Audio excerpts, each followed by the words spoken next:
How is it going? Thank you for tuning in this video. As you all can tell by the title below, today I'll be discussing attending my first ever TNA show, as well as the post-show meet and greet, meeting Matt and Jeff, the Hardys, right after. So without wasting any more time, let's go ahead and jump right into things. Now, to be honest, originally I was not planning on attending this show at all. When they first announced it a few months back, I had no plans of going. I just didn't really care all that much. But once the show was getting closer, you know what? I started getting that wrestling itch, like about going to a show. Especially considering I'm fresh off of going to WrestleMania, I was getting that itch to want to go to a show. And once I realized the show started at 6, because I get off at work at 5, I thought the show honestly started at 5, and I didn't care enough to, get off early to go. So once I realized the show started at 6, I realized, you know what?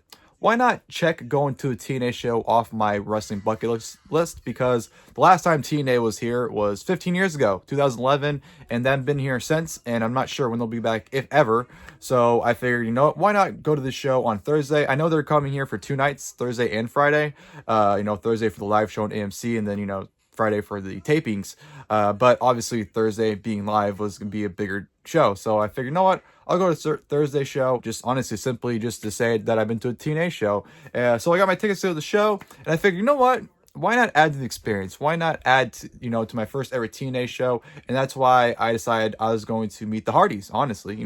Even though I've heard horror stories that their meet and greets can go to, 4 to 5 hours, just because they actually sit there and take times with their fans. They don't go, oh, here's your autograph picture next. They actually will sit there and take the time to talk to you. I said, you know what?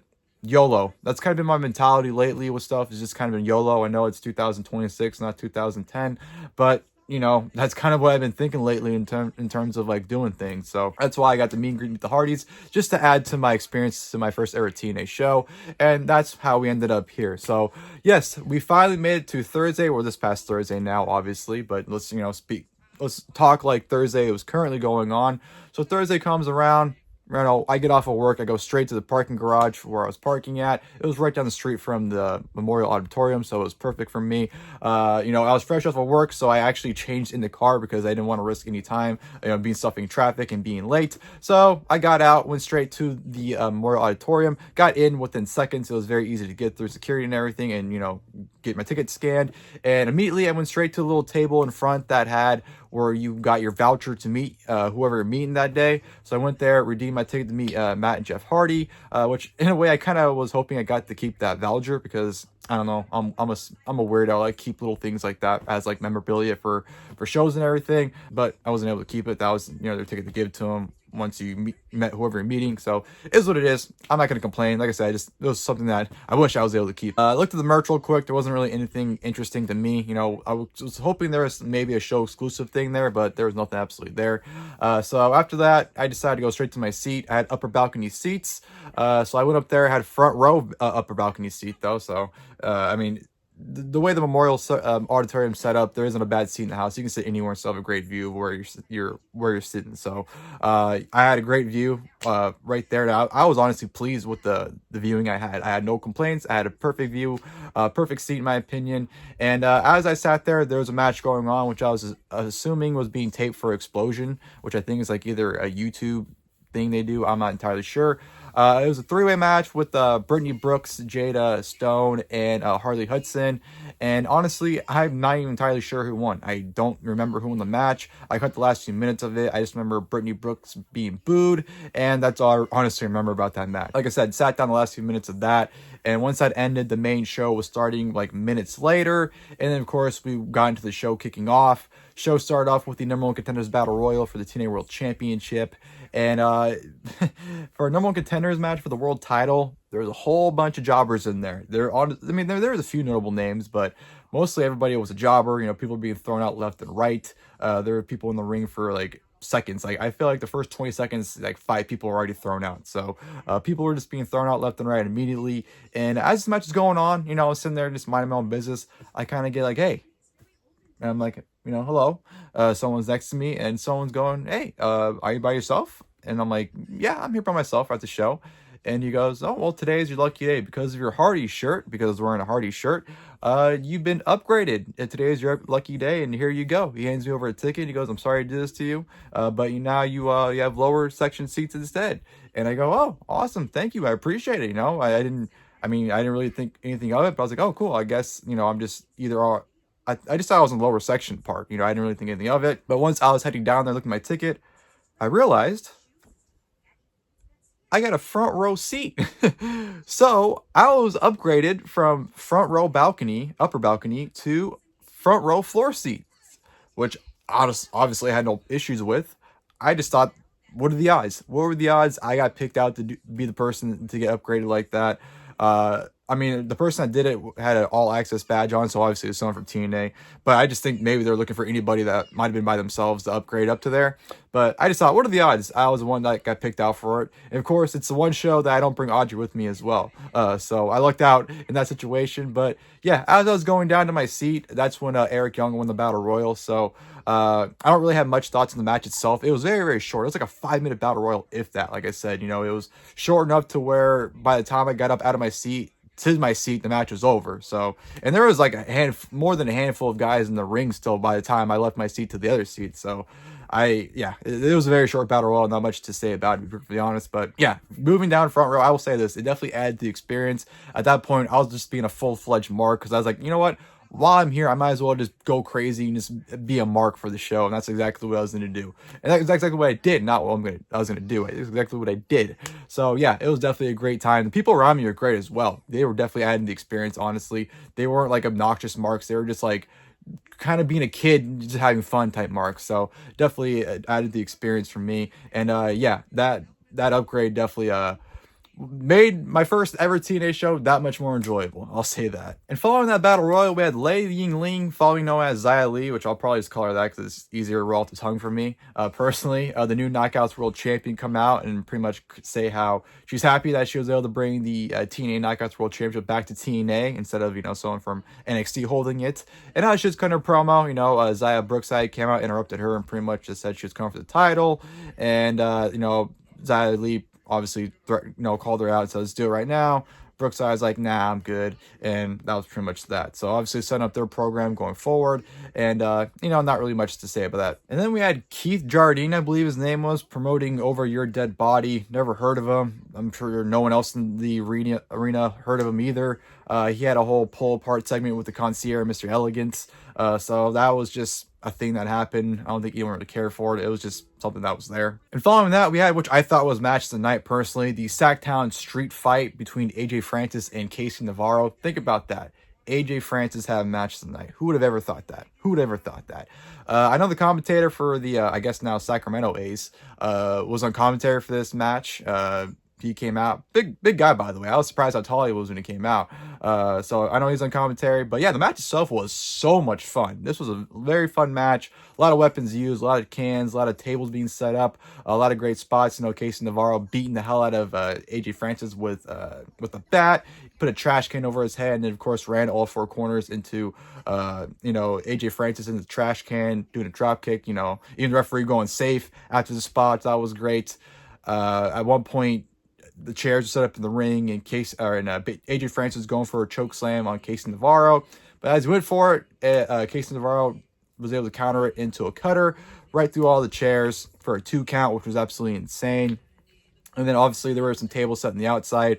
AJ Francis took Casey Navarro, choke slammed him onto the outside through the tables, which was absolutely insane. Threw him back in the ring. 1, 2, 3. AJ Francis defeats Casey Navarro. Like I said, this match is just tons of fun. It was just a bunch of spots. It's all over the place action. Steel steps were involved. A lot of around the ring brawling. Just a whole lot of fun. And this was a very enjoyable match. And like I said, this was person's match tonight for me. It was the match I had the most fun with. And yeah, it was just very, very hectic and very, very awesome. And preceding that, we had a Mike Santana promo coming out, which, man, no hate, but he had the longest entrance ever, I felt like he just had like a 5-minute entrance of just in the crowd, going around like every single section of the crowds. He took his time. I'll just say that. Like I said, no hate, but it got to the point where it's just like, all right, man, get in the ring. Let's get this going now, right? But, he comes out, and before I can really say much, Daria comes out, interrupts him, and pretty much tells him, even though Eric Young won, he's not his next challenger. Steve Macklin is, because, Santana technically didn't beat him last time because he got knocked out and the referee had to call it off. And Santana pretty much said, all right, bring it on. Let's go. Let's do it. And that actually leads to Santino returning. Santino returns. comes back and announces a TNA World title next week. So I'll be going down, and that was pretty much that. So yeah, not really much of a segment for me personally. It was just kind of there. So yeah, not much to it. And following that, we had Rosemary and Allie taking on Victoria Crawford and Mila Moore. Honestly, this is kind of like the sleeper match for me. This is kind of like the calm down period, because I think everyone was just anticipating that 2 out of 3 falls match. So this was kind of like the match where everyone was just kind of just, all right, we're kind of just saving energy for the next one. It wasn't a bad match or anything. It was just, like I said, kind of the sleeper match where it's just like, all right, let's get through this, get to the next match now. So no hate to the women. It was just not bad placing, but just unfortunate placing for them on the card. So it was what it was. Mila Moore is pretty impressive. I've never seen her before, but what I saw of her, she was pretty impressive. And yeah, like I said, not really much to say about it. I know Mara Saeed was at ringside, so was Tessa Blanchard, and they ended up getting involved a few times. Then Mara Saeed ended up chasing Tessa Blanchard off, and then Rosemary ended up, I believe, pinning Victoria Crawford to get the win for her and Allie. So yeah, it was a match that happened.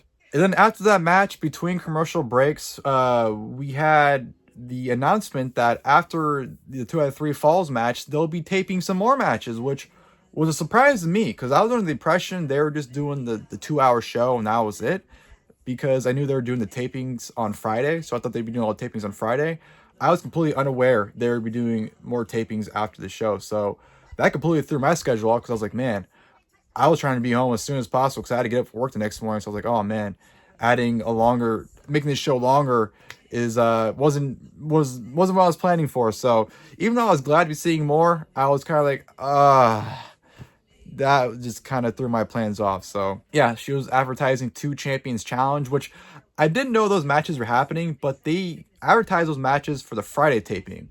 So I was surprised those matches were happening on Thursday instead. So I was surprised by that. And they announced Matt Hardy's going to be in action as well. So yeah, they were just quick little announcements, I guess, to get people to make sure they were staying for the next tapings. And of course, that leads us to the main event of the AMC live taping of the show, which was the 2 out of 3 falls match for the TNA X Division Championship. Leon Slater defending against Cedric Alexander. This was a fantastic match as well. You know, it might have been the best actual match on the show, but I thought the street fight was the most fun I had personally with the matches. But this was an excellent match as well. You know, right from the get-go, Leon Slater immediately got a fall on Cedric Alexander with a roll-up, pinned them immediately, where these 2 kids that were sitting in the front row, in my front row section, were marking out like crazy because they were cheering for Leon. So, and one of the kids didn't know it was 2 out of 3 falls, so he thought the match was already over. Like, I can't believe Leon won that quickly. And the other kid's like, no, it's 2 out of 3 falls, man. The match is still going. So he kind of broke his heart. So Leon immediately got a quick fall, and then they went at it for a good while. Cedric got the second fall with the lumbar check, and then the third fall went to Cedric as well. Cedric ended up, beating, which I was surprised Leon busted his nose. This spot on the outside. Leon's always been great, by the way. The first time, I've heard his name for years, but the first time I honestly saw him was back at Saturday Night's Main Event at Cena's final show. And ever since then, I've been watching him a few times, and this is another time where I've seen him. And every time I've seen him, I've been very impressed with him. And he's very, very fun to watch. But yeah, he was excellent. His nose was busted open and bleeding, and he was selling his back from the lumbar checks. There was actually a lumbar check off the second rope at one point, which he kicked out of, which was absolutely insane to me. But finish came where Leon was going for his, his senton 450, but when he went for it, Cedric got out of the way. Leon just face planted. When he face planted, Cedric got him up for the lumbar check, and then got him for one more, hit it, 1, 2, 3. Cedric Alexander defeats Leon Slater to become the brand new TNA X Division champion. Like I said, I thought it was an excellent match. I had a lot of fun with it. I was hoping for a new champion, even though I know if Leon Slater would have won, he would have broke the record for the longest reigning TNA X Division champion. But I'm a sucker for title changes, seeing them live, so I absolutely had no problem with Cedric Alexander winning the X Division title here. And yeah, I thought it was a great main event to close, which was a great show.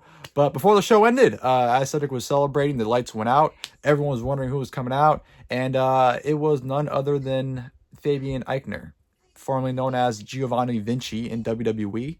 I don't really have much thoughts to it. I don't think anything bad of him. I just don't really care for him. So we'll see how his TNA run goes. Fabian Aichner debuts to end the live portion of the tapings, which overall, like I said, I thought the overall live show was awesome. I had a lot of fun with it. from the beginning. You know, the Battle Royal was fun, even though it was very short. The SacTown street fight was excellent. I had a lot of fun with that one. The women's match was, you know, was what it was. And the main event was excellent. I thought the entire overall live show on AMC was excellent, and really enjoyed that. So that was a very fun show. And from the live portion, we go to the taping portion, which I'll be completely honest, I was pretty much dead for the entire portion. I was just hoping it was gonna be like maybe an hour. It almost went like a full 2-hour taping. So I was like, oh, I was already tired. You know, I've been up since 5 o'clock that morning. I was like, I was hoping for the show to be over at 8, and now we're going till 10. I was just like, personally, I was out of energy. I wasted all my energy for the live show. So for honestly a good portion, if not majority of the tapings, I was just kind of dead for. So I didn't really care for a whole bunch of that's happening, to be completely honest. But they immediately jumped into the tapings, like literally as soon as like it went off the air, they immediately went to the tapings for the next one. Which went up with Santino Marella taking on Stacks. Stacks with the victory. You know, it was entertaining. It was like a 5-minute match. There wasn't really much to it. Santino got his stuff in and got the Cobra out and everything, but Ariana took the Cobra off and Stacks rolled him up for the victory. And then, you know, they were beating down Santino. Then Indy came out, challenged him to a tag match right then and there, but, you know, Stacks and Ariana declined. Daria came out, made the tag match official for next week, so that match was going down. And then following that, we had a Champions Challenge 6 knockout tag team match. We had Xia Li. Well, I know it's not her current name, but like I said, just easier for me to roll off my tongue saying Xia Li. And the Elegance brand taking on Elayna Black, Zaya Brookside, and Mara Saeed. I will say this, and this is no disrespect for anyone in the ring. This was a match that I was hoping was going to be quick. I was like, please be like 5 minutes. And I understand it was a Champions Challenge, but in my mind, I'm like, please just let it be quick. And this match, I kid you not, went like 15 to 20 minutes. Or at least it felt like 15 to 20 minutes. Of course, it's like the one time I wanted to be a short match, it felt like it went on forever. So it was what it was. The guys next to me were having a ball. One guy was just going crazy for Mariah Saeed, and she was loving it. She was eating it up, and Elegance brand, one of them kept telling him to shut up. So that was my entertainment for the match, but it was just there. It wasn't much to it for me personally. I know Zaya Brookside pinned Xia Li to get the win, so that was that. And then we had Eddie Edwards taking on Fabian Aichner, which it was just a match. I honestly I didn't pay any attention to it. I was just kind of just sitting there. The match ended in a DQ, and the system ended up beating down Fabian Aichner, so that was that. And then we had Broken Matt Hardy taking on Vincent, which I will say this, Matt Hardy did bring my energy back up. I was able to get back into his match, so I was completely alive for it. At first, they played the Hardy's Boy music, but then Vincent's like, no. I thought Broken Matt was here, not the Hardy's Matt. And then, you know, that led to Broken Matt coming out. And Jeff and Dutch were handcuffed to the post, even though throughout the entire match, you can tell Jeff was fidgeting with his handcuff to take it off, so when he was ready to do the spot, it was ready. So I thought that was hilarious. But yeah, I mean, the match itself was fine, and Matt was able to get the crowd into it, so, you know, credit to him. But the finish came where, you know, Dutch and Vincent were beating down Matt Hardy, and the lights went out all of a sudden. And, you know, obviously the lights went out because Jeff disappeared. Everyone's like, oh, Willow's coming out. And poor Jeff, man. It took him a little while to get the costume on, to the point where you saw someone run under the ring, where, you know, because Jeff went under the ring to change, went under the ring to help him, because the lights were off for like a solid 2 to 3 minutes. It was just awkward silence in the dark for the longest time, it felt like. Even like Matt, like everyone in the ring was just, they're just standing there waiting for their spot, and everyone's just like, okay. So it was just funny. Like, obviously it was like suspending disbelief for a moment there if they could do what they're going to do, but it was just funny how it all went down. But after a couple minutes, finally, Willow appeared, nailed Vincent with a bat, and then vanished. And then Broken Matt hits a twist of fate for the 1, 2, 3. So it was like that awkward silence and darkness just for a 5-second spot. That was hilarious for me, man. I couldn't believe it. I'm like, oh man, that was funny. But yeah, that was a fun match for what it was, though. And then we go to the main event of the actual show itself, which was a Champions Challenge 10-man tag team match. Mike Santana, Mustafa Ali, and the System taking on Eric Young, Frankie Kazarian, Elijah, Leon Slater, and Casey Navarro. I'll be completely honest, I was completely checked out in this match. I was kind of just there because I was just waiting for the meet and greet. So I was just kind of just watching the match, not really thinking anything of it. And the match wasn't bad or anything. It was just there. You know, at one point they did a spot where everyone was just like taking everybody out. So everyone was able to get their stuff in at one point. But I just, like I said, I was just waiting for the show to be over at this point so I can do my meet and greet and just go home, honestly. So finish came. It was Leon Slater and Mustafa Ali, and Mustafa Ali, I think, went for something, and Leon Slater dodged and tagged in Case Navarro, and then Case Navarro ended up pinning Mustafa Ali for the 1-2-3, I believe. So that was that, because honestly, I'll be honest, as soon as 1-2-3 happened, I got up and went straight to the meet and greet line, because I didn't want to be there any longer than I had to be. So like I said earlier in the video, I know their meet and greets could go to 4 to 5 hours, so I was trying to be as early in line as I possibly could. So I got in line, and I do know as I was in line, Mike Santana was cutting a promo afterwards, and he went on for a good little while. I felt like he cut like a 5 to 10 minute promo afterwards, and I'll be honest, I don't know anything he said. I wasn't paying attention to it. Even though I can hear it, because, you know, the auditorium and where the line was at, I could see, you know, the ring from where I was standing. I just wasn't paying any attention to it, because my mind was just like, I just want to get through this meet and greet line. So stood in line as I was all clearing out, and I will say the line wasn't horrible. I was in line for a while. I'll say this: I was in line for an hour and a half, which was under what I was hoping. I was hoping I was going to be in the line for under 2 hours, so I did meet under what I was hoping for. So I was in line for an hour and a half, because by the time the show was over, almost around 10 o'clock, and I didn't meet the Hardys until around 11:30. So yeah, I was in line for about an hour and a half, which wasn't, you know, terrible waiting. And yeah, I'll just go ahead and just discuss my experience meeting the Hardys by the time I went up there. By the time it was my turn, you know, I gave the guy my ticket. He asked me, you know, what I was getting autographed, and I didn't bring anything, to be completely honest, because I didn't have anything Hardys related, or at least, I mean, I have Hardy stuff related, but I didn't really have anything I want to get signed by them, to be perfectly honest. So I just figured I'd get one of the 8x10s they had there signed, and that's exactly what I did.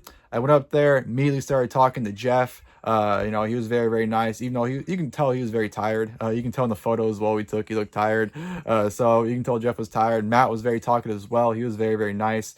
To the point where when I was talking with Jeff, he was actually filming a video, which he posted on his Instagram, Twitter. Actually, he took a reel as well of the line, and you can actually see me in the line doing the delete thing. And then he took another video while I was up there with them, which, I mean, I'll probably put it up while I'm talking and whatnot. But yeah, I thought that was very cool to do that. You know, like, what are the odds that he took a video while I was the one up there? It could have been anybody in line up there, and it was me he waited for to do that. So I thought that was absolutely cool that he waited for me to be up there to do that. And then, you know, once he took his video, he turned his attention to me, and then him and I started talking. I pretty much told him how, you know, I was there at WrestleMania 33 when they made the return in Orlando. He was telling me how that was, you know, cool that I was there to see and everything. I told him how, you know, that might have been one of the quickest times I lost my voice screaming, because I was just so happy to see him there, which I was. Me and Luke were marking out like crazy in Orlando when that happened. And, you know, we're just talking about how incredible a moment that was for them and everything. And then he was very happy that I was able to, you know, be at that moment as well. And, you know, then he randomly asked me if I knew who Willow was. I was like, oh yeah, I know who Willow was. Like, yeah, it was cool seeing him, huh? You know, like, it was nice for him to show up and help me out. I'm like, oh yeah, it was great. I'm like, it took him it took his time to come out, but, he came out and helped you. And, Matt had a little chuckle and everything. And yeah, that was pretty much the interaction. Then we, of course, took the photo, and yeah, that was you know, me meeting the Hardys. It was definitely worth the time waiting in line for. I would have waited a few more hours if, you know, it wasn't running late, you know, if I had to. And the funny part is, I actually could have avoided the entire line, because, well, I didn't know this until the next day. But my good friend Stevie Breach, which I'm pretty sure if you're watching this, you're familiar with him. He had a connection that works with TNA, and they brought him to the front of the line for the meet and greets. And Steve tried to DM me to be like, hey, where are you at? I can get in the front. You can come with me. We can get our meet and greets done like that, right? Well, because Twitter fucking sucks nowadays, I did not realize he messaged me on Twitter, because my notifications on the corner has all my unread messages. So instead of like before how it just alert you when you got a new message, it has all my unread messages in the corner now. So it essentially didn't alert me, because I didn't notice it until I just was checking my messages and realized, oh, wait a minute, I have a bunch of DMs from Steve. Oh my God, he tried to contact me. I didn't realize, because the way the stupid app is nowadays. So I could have avoided the entire line, and Steve could have saved me an hour and a half, which I appreciate him trying. He did try. He tried very hard to get a hold of me, but I just did not see him, because Twitter's stupid nowadays. Thanks, Elon. But you know what? it is what it is, because if I would have skipped the line, I probably would have never gotten that moment with Matt of him recording me and everything. So who knows? So everything happens for a reason, right? So I appreciate Steve for trying, but hey, maybe it happened for a reason. Yeah, the Hardys were absolutely awesome. They're absolutely, every story you hear about the Hardys being awesome at meet and greets, they are absolutely true. They were absolutely wonderful. They're very, very nice. And, they were awesome. So yeah, met Matt and Jeff, got the photo, and this was the 8x10 that I got signed by them. They had like 2 or 3 other 8x10s, but I like this one the most mainly because they had the TNA tag titles with them, and it has, TNA right there, logo at the corner, but there's Jeff's signature right there. Awesome. And you got Matt Hardy's, the Hardys. So yeah, awesome 8x10 in my opinion. Very happy with that. And that was my experience being the Hardys. If it wasn't one thing for Matt posting the video while I was beating him, he actually made my photo with, me and with them, the first photo of his post about the meet and greet. So me and Matt Hardy, I guess we're friends now. I guess we're buddies. He took the video of me. He posted my photo first. So I consider Matt Hardy a close personal friend now. So me and him are like this, if you ask me.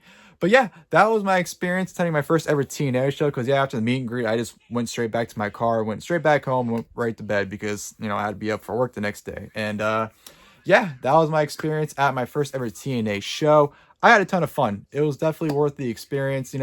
I went there not thinking anything of it. I went there, getting upgraded to front row, had an awesome experience meeting the Hardys, and it was great. I actually considered going the Friday show, honestly, but I just decided not to. I don't know. In my mind, I wanted to keep that for just my memory of going to a TNA show from that Thursday show. I could have went on Friday, but what if it was like a mid show? That was kind of like whatever. I wanted that, experience of TNA being that awesome show I went to. So that was the main reason why I honestly didn't go to Friday. But yeah, that was my experience going to my first ever TNA show. It was awesome. It was very enjoyable. I had a great time, and I hope you guys enjoyed the video. If you guys did, please feel free to leave a like below. And of course, until next time, I'll see you guys then. Thank you guys for watching the video.